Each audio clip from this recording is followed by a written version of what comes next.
Boy Master, play the beat, I need to kill them.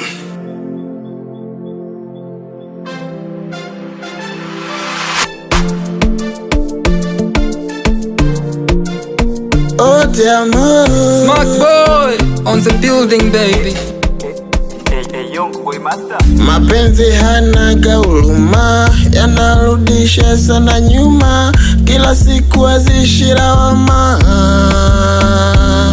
Upo wapi mwenzako, nimekumi, upo wapi, nataka kukunani, wako wapi wale wenzangu nami kiko wapi, walisema ufagili na kupenda, usije kanitenda nitaumia.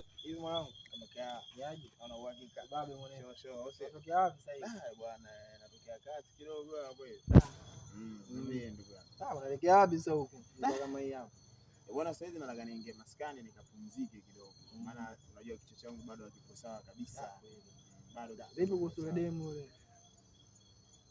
Kuhusu Jasmine bwana, kama nilivyokuambia. Kama nilivyokuambia kwamba baada ya kuniacha akawa na mtu ambaye anampenda, mimi nikawa na no sweat. Nikaendelea na shughuli zangu nyingine, lakini iliniumiza kidogo kisaikolojia kwa sababu hata ile kazi ambayo nilikuwa naifanya mwanzoni ya kushona ikabidi niache kabisa. Yaani niame kabisa ile ili nisiwe na muonaona mara kwa mara. Kwa sasa hivi yani ipoje? Kwa sasa hivi kwa taarifa ambazo nimezipata kwamba yule jamaa anaitwa Haji, sasa hivi anaishi naye moja kwa moja. Sasa sijajua kama ameshaoa au namna vipi. Ipo hivyo. Kwa sasa hivi hata mkikutana hivi yani unachukua hatua gani au labda ndio hivyo yeye sio ndio jinsi.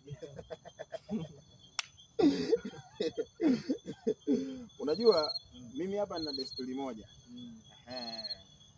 Desturi yangu iko vipi kwa wanawake wote ambao nishawahi kuwapendaga kwenye maisha yangu. Mimi sina desturi ya kuelekea kinyongo.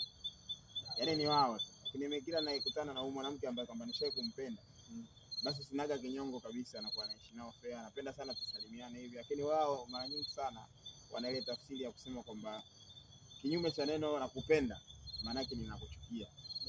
Si umenielewa?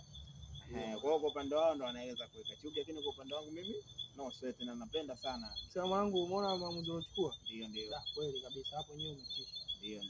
Unajua wanawake na ukiwekea vinyongo sometimes inakuwa haieleweki. Alafu kitu kingine kwamba mimi naamini kabisa kwamba kuna leo na kuna kesho. Unaona bwana? Leo tunashindwa kuelewana kwa sababu tumeshindwa kwenda sawa kwenye mazingira ya kimapenzi. Lakini kuna kesho tunaweza tukakutana njiani kwenye shida tukashindwa kusaidiana. Kweli unaweza kusaidiana. Hicho ndio kitu ambacho mimi naogopa, na ndio maana mwanamke kama nilishawahi kumpenda kiukweli, basi mimi siwezi kumchukia. Na utamchukiaje mtu ambaye kashawahi kutunza siri zako? Unajua vitu kama hivyo usikie kwa mwenzako, sema ukisikia wako wewe. Ndio. Mwanangu. Baridi sasa tupo wengine tupo. Si unajua si wengine hatupendi mapenzi. Tupo tu mtaani. Sasa ngoja mimi nije hivi. Baridi mwanetu babe. Kwa basi tunasomana mwanangu. Hamna noma.